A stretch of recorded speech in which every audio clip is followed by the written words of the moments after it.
Did you know Eazy-E at all when you were coming up? When I got out of prison in '93, we spoke on the phone. Really? About what? About the record business. Aha. And he was already, what year was this, first of all? 93. 93. So he was already popping. He was already, him and Cube had already broke up. Yeah. Dre was gone. Bone Thugs was probably popping during that time. Yeah, Bone Thugs was popping. He was beefing with Death Row. Yeah, he was beefing with Death Row. So it was during that time. And where did that conversation go? Just a quick conversation? Yeah, I was trying to align myself with him.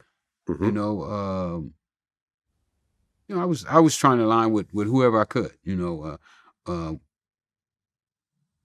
One of my secrets is that I align myself with people that are doing the things that I want to do. And I was trying to make the contact with him to do that. We talked about meeting, but I still had the case pending in Texas. So before I could really, really in, I was back in prison. I was only out on bail. Aha. So do you know what happened if you would have stayed out? Yeah, if I wouldn't have went to prison, man, I blew it. I let them trick me out of.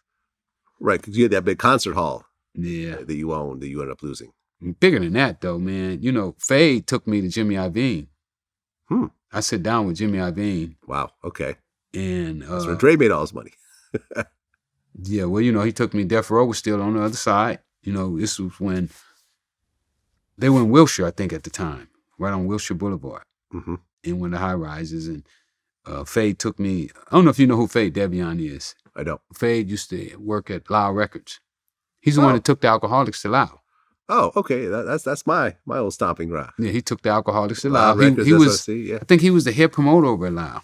Aha. Okay. So he took me. Had got the Alcoholics signed to Loud Records. So he took me up to Jimmy Iovine. And me and Jimmy and him sit in Jimmy's office and we talked, and he told Jimmy who I was and that I was home and that I had the theater. And Jimmy asked me, "What you gonna do?" And I didn't give him an answer. Because at that time I really didn't know. So I'd rather kept my mouth shut than to say something. But anyway, I got set up on this case before I went back to him. Yeah. And I just had so many opportunities that I hadn't exercised at that time.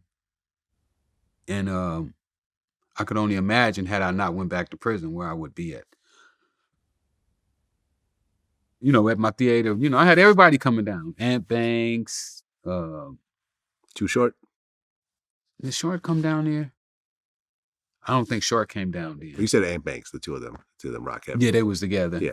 Mostly producers. I was more, I came to the understanding early on that the producers was easier to get in contact with than the rappers were. They were more receptive. Mm-hmm. Makes sense. And in my opinion, the producers was more valuable to me than the rappers were. I felt that a good producer could create a good rap, make the right sound for him. Yeah, look at Dre. Yeah, so I was more so concentrating on the producers. I met up with Cube. We sit down and talk. But at the end of the day, I was more like Chocolate. I was on Chocolate, Johnny J. I was on those guys more so than the artists because I had a couple kids already that I was already messing with. Yeah, rest in peace, Johnny J. Yeah, he died, I think, in a jail cell actually. Yeah. Yeah, I remember Edie from the Outlaws. Kind of broke down that whole story. How he got locked up for something weird, and then they found him dead in the cell. Wow. Yeah. Yeah, he was talented too. Yeah, he was.